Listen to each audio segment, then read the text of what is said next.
masters of speed. This is Formula One.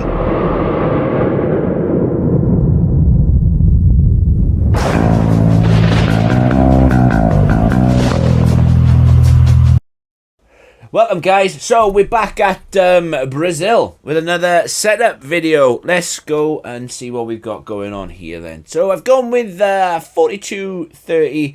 Brazil is quite a small circuit, probably about the same distance as Hungary.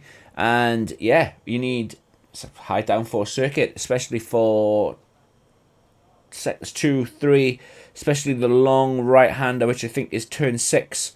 It's the uphill right-hander, sorry. Yeah, you need a lot of downforce there.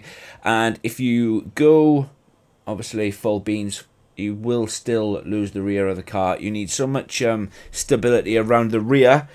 This circuit is unreal because the corners are low to medium speed, especially sector 2.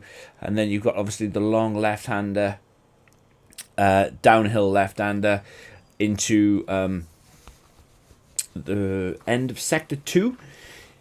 So yeah, and then obviously you've got that long banked left hand straight on the start finish straight. So yeah, I've gone with 42 on the front wing, 30 on the rear. If you need more, take the rear wing up. Obviously the more you add to the rear though, the more drag you'll add to the car. But to be honest, downforce, the more downforce you can add onto the car around Brazil, the better the setup will be.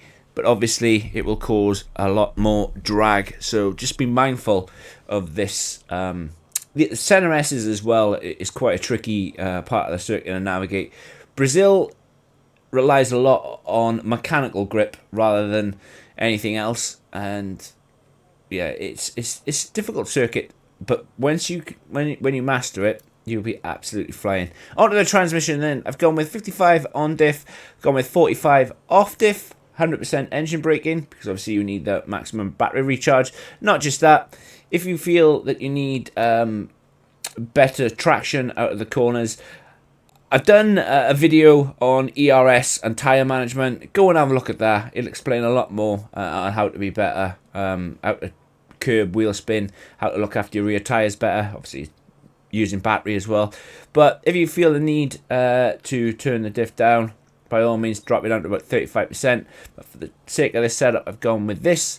On the suspension geometry then, and shock, you know, it's left. I really hope that Codemasters release another handling update. I hope that they fix this. I hope they fix the tyres. I hope a lot of things, but it's been a running joke, I suppose, with Codemasters that they don't fix anything.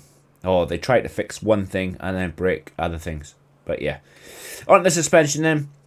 Gone with quite a firm suspension roll bar for this. Simply because, like I said, you need a lot of rear downforce, and this circuit is all about the mechanical grip.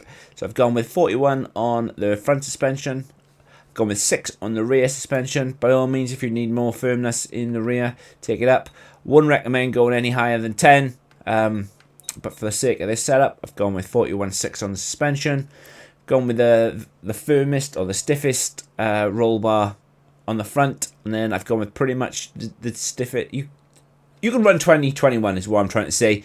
But for the sake of this, I've gone with 21.19. Like I said, I wouldn't recommend going any lower than 16. But chop and change your setup, get it to suit yourselves. Gone with this, and it works really well for me. But by all means, you change it to suit yourselves, and hopefully it helps. Don't never be afraid of changing your setup. Never be afraid of that. You need to get it right, or what feels right for you. Going with the front right out of 22. Obviously, you've got the curves to run at the center S's in sector 1.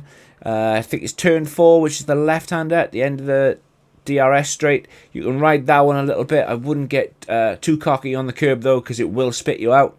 Then obviously you go uphill, and you just don't want to bottom out. So I wouldn't recommend going any lower than 22. And then yeah, rear ride out, I've gone with 60. Again, I wouldn't recommend going any lower than 58. and I wouldn't recommend really going much higher than 64, because obviously the more ride out you had to the rear, the angle of the car changes, and yeah, you just add more drag to the car basically, and makes the car slower in the straight.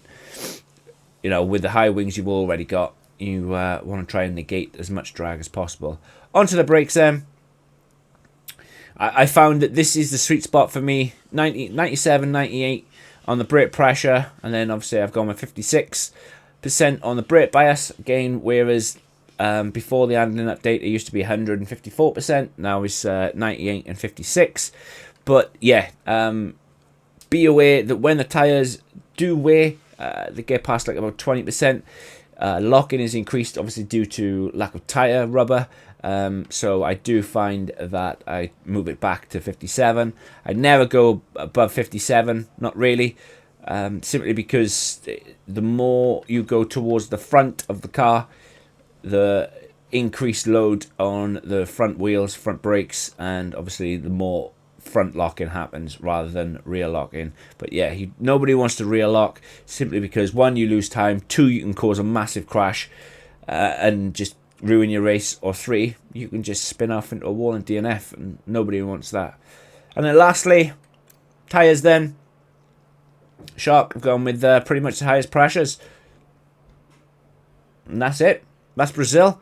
Honestly guys, just want to say a massive thank you to all the new subscribers, all you guys that support me. I've had loads of comments on will I be doing the F2 setups. I absolutely will. I love doing the F2 setups, just like I love doing the F1 setups, but I won't do the F2 setups until they have released, and they, Codemasters, have released the new F2 cars. There is no point me doing setups for the F2 23 versions of the car, simply because I covered those in 23. But do all that good stuff. Hit the like button, hit the subscribe button, and yeah guys, thank you ever so much, and I'll see you in the next one. Peace.